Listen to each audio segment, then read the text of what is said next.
20 years ago, the Good Friday Agreement paved the way for an end to decades of bitter conflict in Northern Ireland. But the results have been mixed. My guest this week here in Dublin is Bertie Ahern, former Irish Prime Minister and one of the co-signatories of the agreement in 1998. Just how fragile is the peace process now, and what would it take to get it back on track?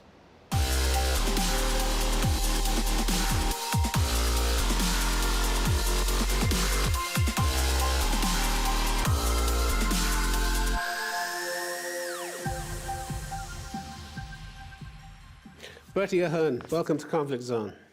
Thank you very much. In November 1998, you told a meeting of your party, Fianna Fáil, that you believed a united Ireland was irresistible. You spoke way too soon, didn't you? Well, I don't. Did I say that in November 1998? You did. You were carried away by the moment, weren't you? Yeah. Well, I think I still believe a united Ireland is it'll happen, but irresistible would be certainly too strong a word to be using. I think united Ireland can happen over a long period. It certainly can't. It's certainly not something that's going to happen in the short or medium term, in my view. And I don't even agree with people who believe that we should use the clause in the agreement to have a border poll in the short term, because it would be divisive. Won't be helpful. You said it was a dangerous game last April. You said anybody wants to play that, it's a dangerous game. I certainly said that, and I still... And that would apply to the Irish government at the moment, would it? It apply to anybody. I think to push a border poll in the short term, it's not the result, because I think I know what the result would be. We reject it, but it would be the antagonism and animosities that the campaign would generate, and everything around it would set things back when we're trying to get things to work. So I think it definitely is not the thing. So why is the Irish government pushing it and the nationalists are pushing it? Well, they want to exploit the weakness of the power sharing agreement, which collapsed over a year ago. Yeah, no, they want to exploit the uncertainties and the political drift that's going on at the moment. Yeah, well, Sinn Féin are pushing it. Their line is that they will do it in a 5-year period. That's their latest line. But I have to correct you, the Irish government are not doing it. The Irish government are not pushing a border. Well, in 2016, you had the Irish Prime Minister, Enda Kenny, saying to the EU, get ready for a united Ireland. What was that, if it wasn't massively provocative? Well, if he said that, his stated position is that it's a long-term project. I mean, he certainly both Enda Kenny... Get ready for a united Ireland? That's like saying to the unionists, your days are numbered, jump. I have to say, if he put it that way, it's not what his normal position is. His normal position, he's not on my side, but I'd have to defend him. I think both Leo Varadkar and Enda Kenny has said that they believe a united Ireland is a long-term project. The foreign minister got into some difficulties recently when he said it would happen in his lifetime. But in fairness to him, he's Which the DUP condemned as megaphone diplomacy and aggressive. He's 46, you know, so with the normal life cycle, that could be yeah, but why come out with these things now? It's been provocative, I think, needlessly provocative. Yeah, no, I think the reason is that you know, people like you ask them the questions. They ask them the questions: are they in favour of a united Ireland, or are they not? So come on, they know. They're politicians. They know how these answers are going to be used. Yeah, but they say it for a reason, don't they? If you say I'm not in favour of a united Ireland and I never want to see a united Ireland, that causes huge disappointment for nationalists. So I think I don't criticise politicians for saying that they believe the aspiration is for united Ireland. I think all of us would like to see that, but I do not think I'd have to defend the present government. I don't think there's anyone in the present government who is taking the view that they think we should have a short-term border poll and a short-term united Ireland. You had Leo Varadkar, the current Irish Prime Minister, saying he understood that certain statements by the nationalists had been seen as disrespectful, intrusive, or interfering, as he put it. This was not our intention, he said. We have no hidden agenda. Have you ever met a politician, Bertie Ahern, who didn't have a hidden agenda? Not too many of them. Yeah, exactly.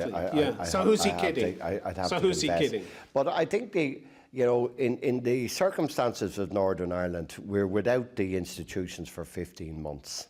And I think the primary issue for us to do now is in a cool and calm-headed position to try and get the institutions back up and running.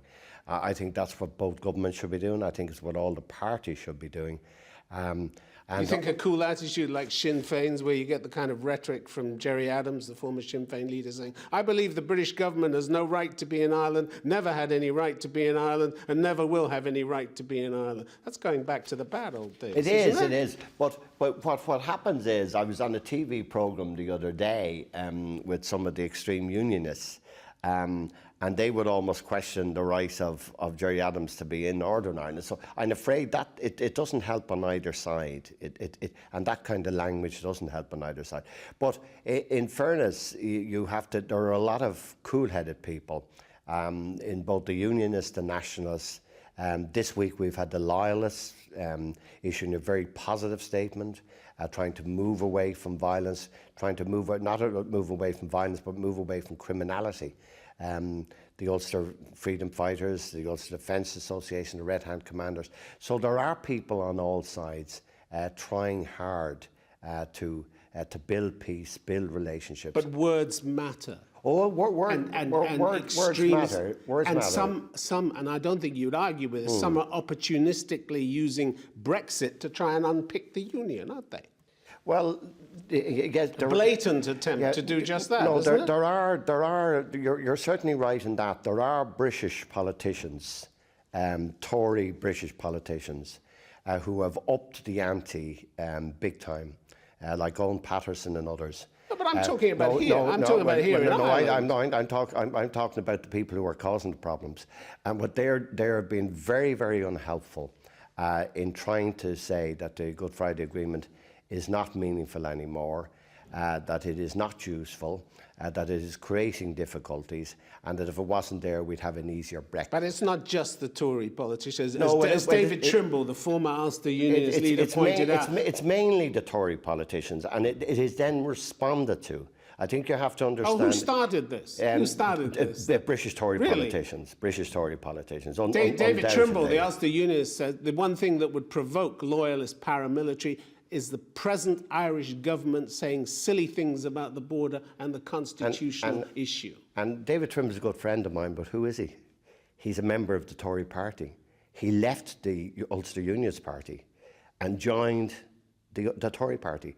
So I'm afraid you've made my case. Does that neutralise You've made his my case. Just because he's a Tory, does that neutralise? No, you just made my case. Does that deny the right of his statement? No, he doesn't. But does it make it wrong? But I'm just quoting back. I'm afraid you walked into it. I'm sorry. I haven't walked into anything. You walked into it. You said that there were other politicians, but the very politician you quoted was an Ulster Unionist politician. Bertie Ahern, the constant hawking. What I am saying.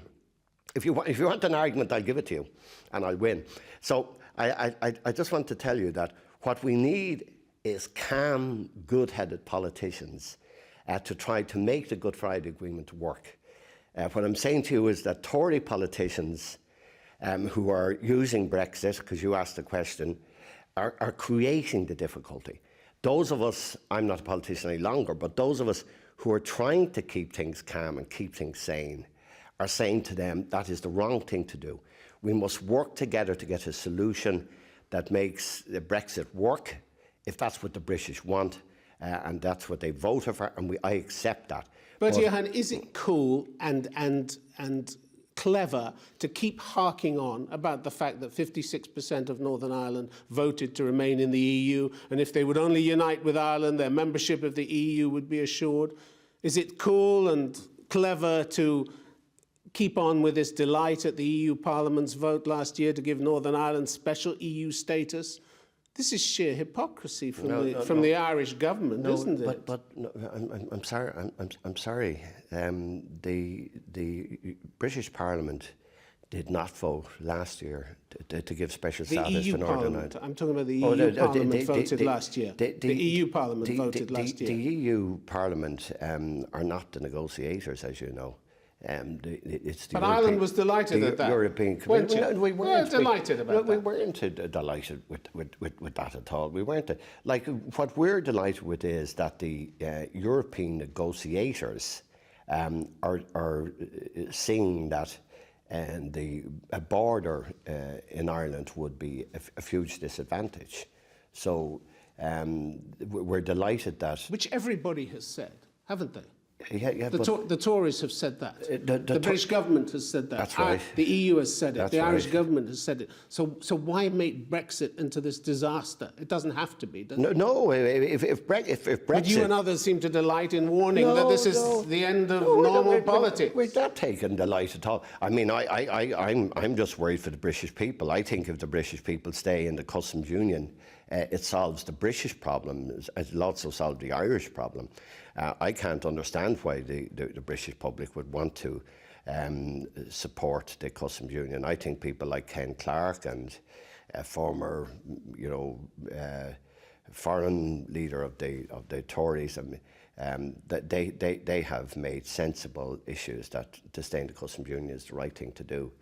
And I think in the end, it won't be called the customs union. I think Theresa May will probably try to manoeuvre our party to stay in the customs union as well, or somewhere near it. But you seem to blow hot and cold on this issue, because one moment you say, take Theresa May at her word. You told the Irish Times last November. She's confidently said she doesn't want a physical border. The EU don't want a physical border. The Irish government don't. And then you say, in a recent interview, you've got to play hardball with the Brits. No, it's two different things. No, I'll explain to you why.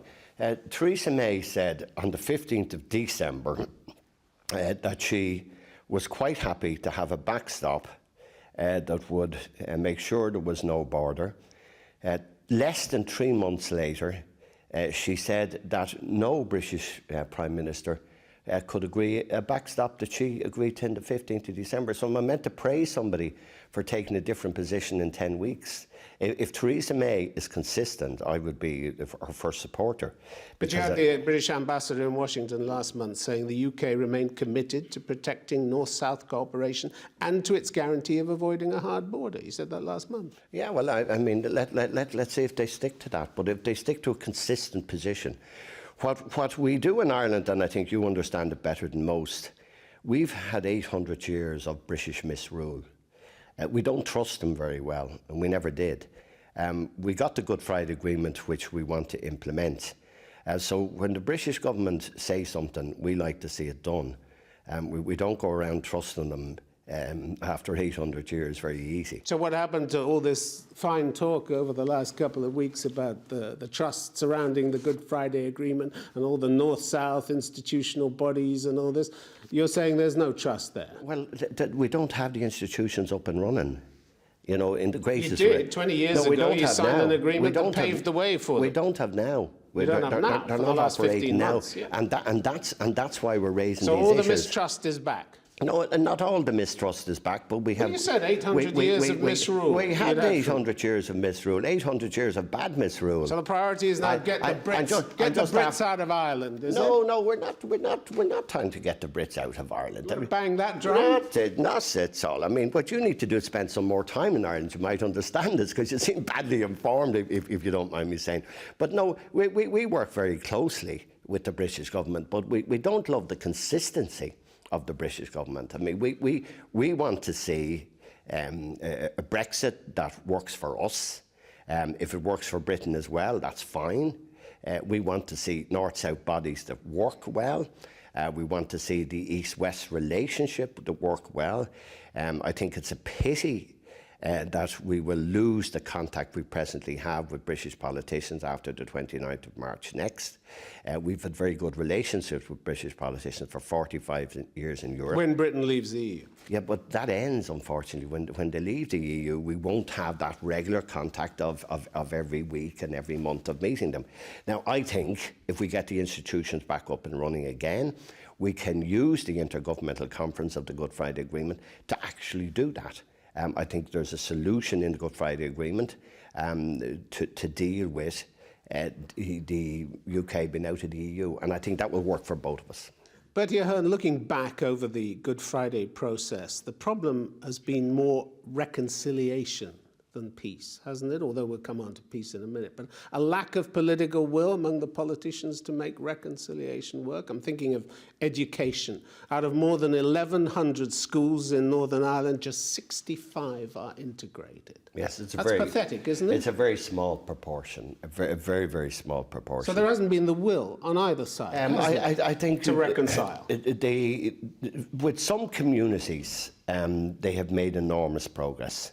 In other areas, very little progress. Integrated education is certainly one of those problems. There's no doubt about that. And you have to blame the politicians who were put into power by the Good Friday Agreement. No, it's politicians don't decide what schools children go to. Parents decide what schools children go to. But they can either push integration or not. In fairness, a lot of politicians are trying to do that.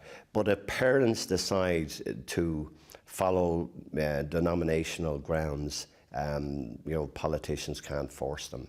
But in a poll last month commissioned by the Integrated Education Fund, people blamed political leaders for doing little or nothing to bring about integrated education. Nearly 80% they wanted cross-community mergers of schools, but they blamed politicians and incidentally the churches as well for holding up the process. Yeah, but it's not my job to either defend politicians in the north or the churches. But if people want to force people into integrated education, like if I take this example, if I was to force the large Muslim population now in Dublin to join up with integrated education, what would you and others be saying to that? So we can't just force. Yeah, but you're working with a particular history in Northern Ireland, but you can't force, and it's because of that history. I would like to see more integrated education. I think it would certainly help. It would help future generations, but you can't force parents to pull away from what they like and what they're comfortable with. But you can promote it. And my point is that they haven't been promoting it. Look at housing. Look at social housing, for instance. 90% of social housing estates are still single identity, single religion. But in fairness to the politicians on all sides, they are trying hard to do that. They are, and I do trying to get the peace walls, the so-called peace walls down, the barriers between Protestant and Catholic communities. Yeah, well, there are a third more of them now than there were at the time of the Good Friday Agreement. And they're effectively open and people are moving back and forward without too much difficulty. I think the politicians in the north would certainly improve the situation if they were working together in the institutions to promote more reconciliation. There's no doubt about that. But it can only be done in the context of Northern Ireland and its history and the division and the divided society. It can only be done slowly. And in the meantime, I think we have to very much support and promote the kind of peace programs and cross-border or cross-community programs that are there. There are many politicians in the north working very hard with communities. I have been in the Shankill and the Falls, where I've seen Catholic kids play the lambeg drum. I've seen Protestant kids play the fiddle.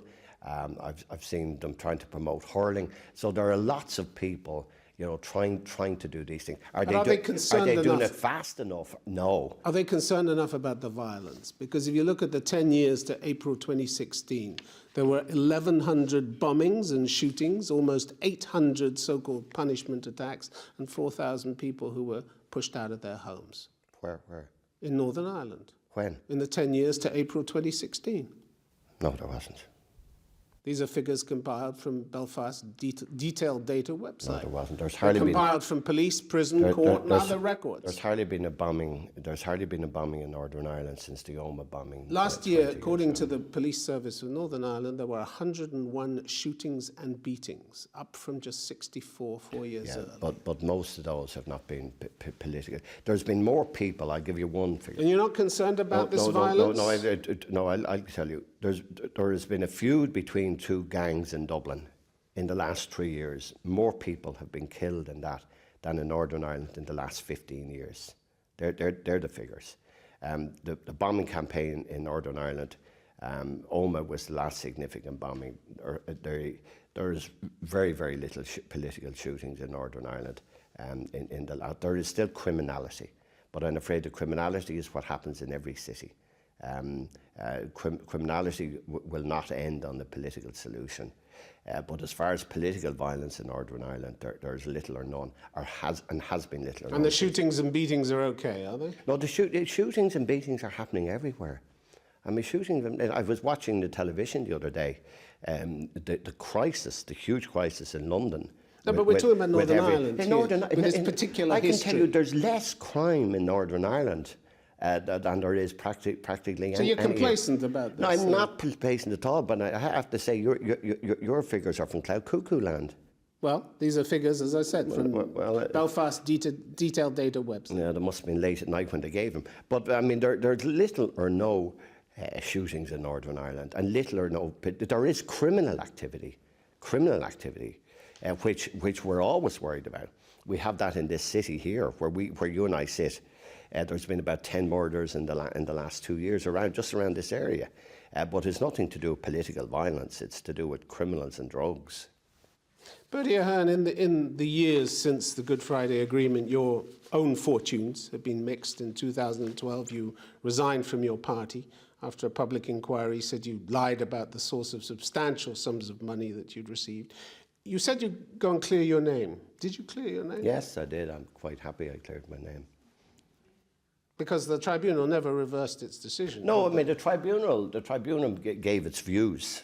The tribunal gave its views. They said you weren't truthful. No, they gave its views, and I gave my evidence. I gave my evidence, and I was very happy with my evidence, and I was very happy with the situation that I gave, and the tribunal is over and it's reported. But do you understand why they thought? Yeah, I do.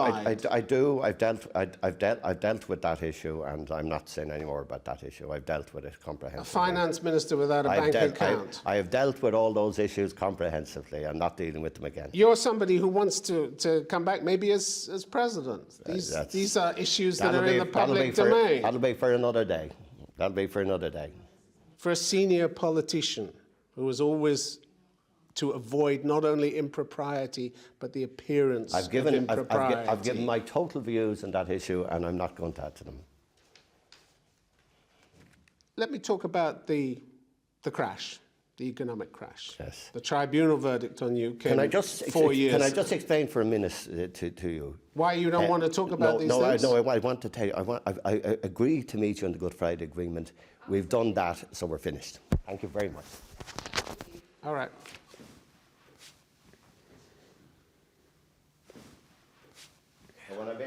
And with that, Mr. Ahern cut short the interview and left the room. Conflict Zone is a difficult programme for politicians. It isn't meant, after all, to be easy. We had no intention of offending him. This was billed as an interview about the Good Friday Agreement, but we did also offer his office a list of topics that we were going to cover. But they didn't come back to us. We hope Mr. Ahern will come back to us someday and finish the interview, and we wish him well for the future.